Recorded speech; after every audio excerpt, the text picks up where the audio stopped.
আচ্ছা আজি যেটো প্রোগ্রাম এটো সেন্ট্রালি এটো প্রোগ্রাম গোটেই স্টেটত এটো 1 তারিখ সেপ্টেম্বর 25 সেপ্টেম্বরলৈকে এটো অবজার্ভ কৰিব গতিকে আমি বিটিসি হিসাবে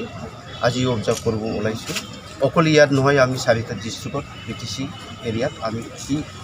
যেটো আমার কার্যসূচী পোষণ অভিযান যেটো এটো আমি পালন কৰিম মূল মন্ত্ৰটো কি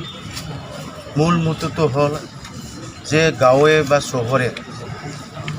দুখীয়া হোক বা ধনী হোক যে ল'ৰা ছোৱালীবিলাক যেটো খাদ্য এই খাদ্যটো খাব লাগে এই খাদ্য খাই ল'ৰাবিলাকে সুস্থ হ'ব লাগে আৰু পঢ়া শুনা এইবিলাক পাব লাগে ফেচিলিটি সেইটো কাৰণে আমি এইটো পালন কৰা বা এই প্ৰগ্ৰামটো কৰা থ্যাংক ইউ আজি আমাৰ পোষণ মাহ ৰেলী অভিযানটো যেটো নাকি আমাৰ 1 সেপ্টেম্বৰ পৰা 30 সেপ্টেম্বৰলৈকে চলিব আমাৰ ইয়ে মহোদয় ছাৰৰ পৰা আৰম্ভ কৰিব